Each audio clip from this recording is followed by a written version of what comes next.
हमने पार्ट 2 में ये वाला प्रॉब्लम सॉल्व किया था, जो कि थोड़ा कुछ रह गया था। हम दोबारा डिस्कशन कर लेते हैं, जो कि 7 to the power 5x minus 1 congruent to 5 mod 13. Here 5 13 is 12, and we can find that 2 is a primitive root of modulo 13. Then we take I and 2 in both sides of the above equation star. Then we get I and 2 7 to the power 5x minus 1 congruent to I and 2 5 mod 5 13. That implies I and 2 7 to the power 5x minus 1 congruent to I and 2 5 mod 12. That implies 5x minus 1 into I and 2 7 congruent to I and 2 5 mod 12. I and 2 7 का value आया था 11 and I N D 2 5 का value आया था 9।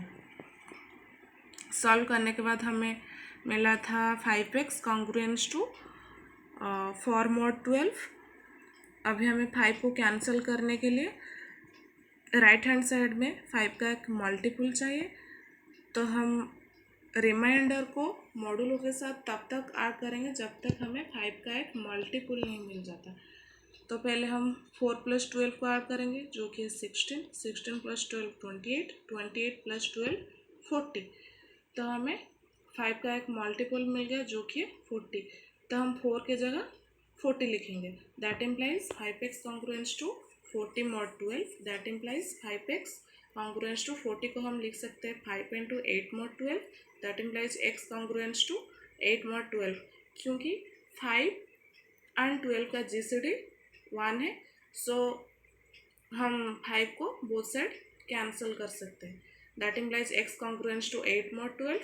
That implies x congruence to 8 mod 13, क्योंकि हमारा original modulo क्या था क्वेश्चन में 13 था, तो हम फाइनल आंसर में x कॉन्ग्रुएंस टू 8 modulo 13 लिखेंगे। अब हम एक दूसरा क्वेश्चन सॉल्व करते हैं।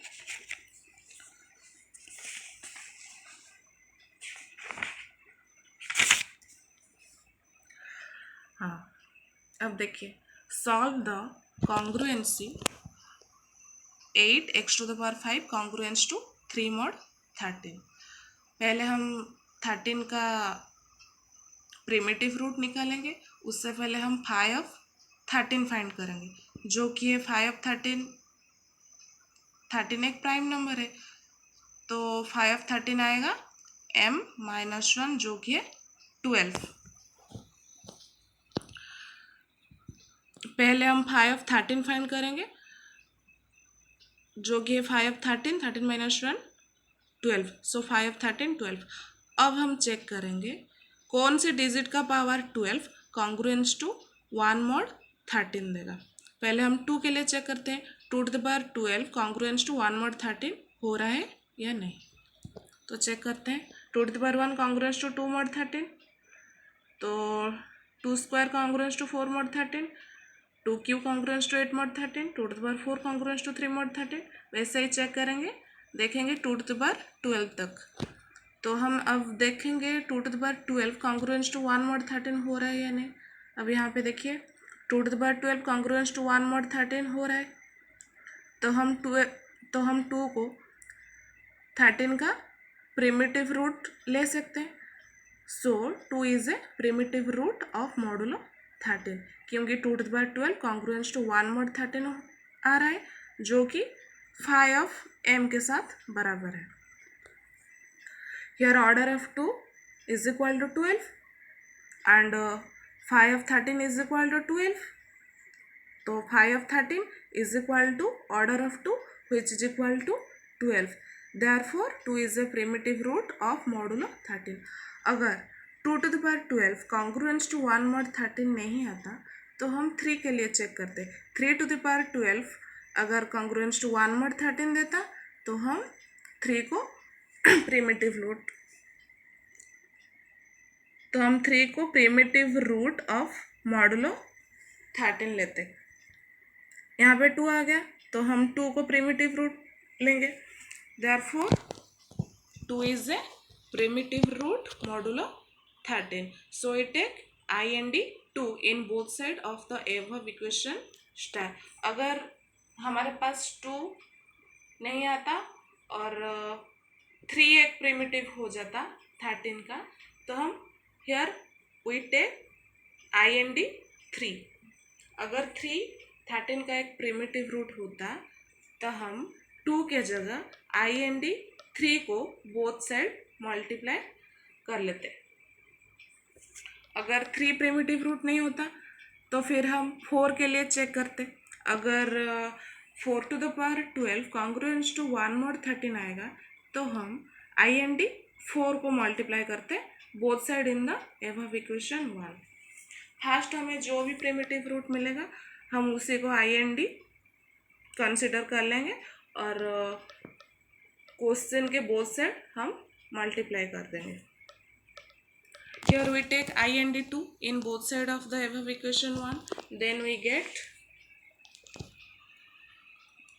IND2 8x to the power 5 congruence to IND2 3 mod 5 of 13.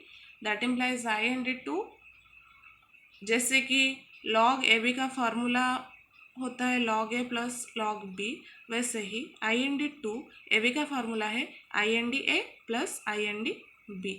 That implies IND2 8 plus IND2 x to the power 5 congruence to IND2 3 mod 12. IND2 8 का मतलब क्या है? 2 का कौन सा पावर कॉन्ग्रुएंस टू 8 mod 13 देगा, जो कि 2 का कौन सा पावर हमें रिमाइंडर 8 मॉडुलो 13 देगा. Here 2 to the power 3 congruence to 1 mod 13, जो कि है 2 का पावर 3 हमें रिमाइंडर 8 मॉडुलो 13 दे रहा है. सो IND2 8 का वैल्यू होगा 3. IND2 x to the power 5 का मतलब क्या है कि 2 का कौन सा पावर हमें reminder 5 modulo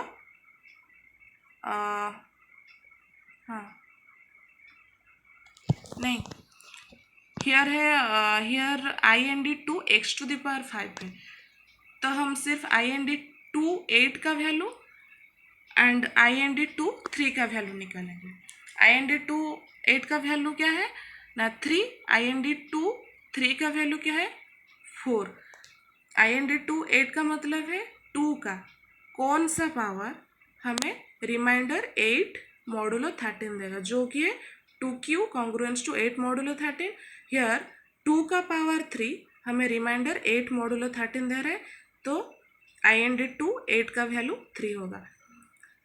right hand side में IND2 3 का मतलब क्या है 2 का कौन सा पावर कॉन्ग्रुएंस टू 3 मॉडुलो 13 देगा, जो कि है 2 का कौन सा पावर हमें रिमाइंडर 3 मॉडुलो 13 देगा, जो कि है 4. 2 to the power 4 congruence to 3 mod 13.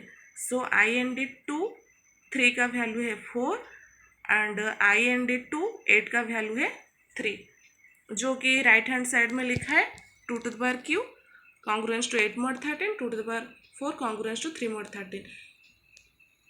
जब रिमाइंडर 3 है तो 2 का पावर 4 है, और जब रिमाइंडर 8 है तब 2 का पावर 3 है. तो हम IND2 8 के जगह 3 लिखेंगे, IND2 3 के जगह 4 लिखेंगे. That implies 3 plus IND2 x to the power 5 power left hand side में आके मल्टीप्लाई हो जाएगा. That implies 3 plus 5 IND2 x congruence to 4 mod 12. That implies 5 IND2 x congruence to 4 minus 3, जो कि 1 मॉडुलो 12. अभी हमें 5 को कैंसिल करना होगा, तो राइट हैंड साइड में हमें एक 5 का मल्टीपुल लाना होगा. तो हम रिमाइंडर के साथ मॉडुलो को तब तक ऐड करेंगे जब तक 5 का एक मल्टीपुल नहीं मिल जाता. तो 5 IND2 x congruence to 1 mod 12. पहले हम 12 को 1 के साथ ऐड करेंगे, जो कि है 13. उसके बाद 13 प्लस 12 ऐड करेंगे, जो कि है 25. 25 एक 5 का मल्टीपुल है, तो हम 1 के जगह 25 लिखेंगे. That implies 5 IND2 x congruence to 25 mod 12.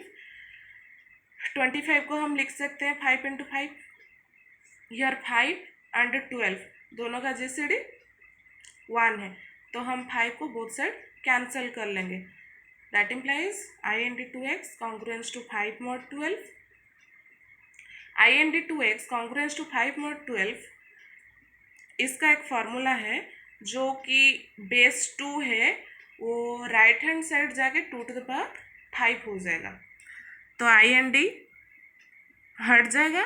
That implies x congruence to, यहाँ पे जो आई एन डी 2 है राइट हैंड साइड जाके वो 5 का बेस हो जाएगा और 2 to the power 5 हो जाएगा। That implies x congruence to 2 to the power 5 mod 13, 2 to the power 5 का वैल्यू आएगा 32। जब हम 13 के साथ उसे डिवाइड करेंगे तो हमें रिमाइंडर 6 मिलेगा। That implies x congruence to 6 mod 13। I N D 2 जब हट जाएगा तब mod 12 पे जगह हमें ओरिजिनल मॉड लिखना है जो कि है 13। हमारा ओरिजिनल मॉड क्वेश्चन में कितना था, 13 था, तो जब I N D indices both side हट चुका है तो हम 12 की जगह मॉड 13 लिखेंगे। I N D two x congruence to 5 mod 12 था, आई एन डी 2 को हटाने के लिए हम 2 को उस तरफ लेके 2 to the power 5 कर दिए जो कि एक फार्मूला में है। That implies x congruence to 2 to the power 5, I N D 2 हट चुका है तो हम mod 12 की जगह mod 13 लिखेंगे। That implies x congruence to 6 mod 13।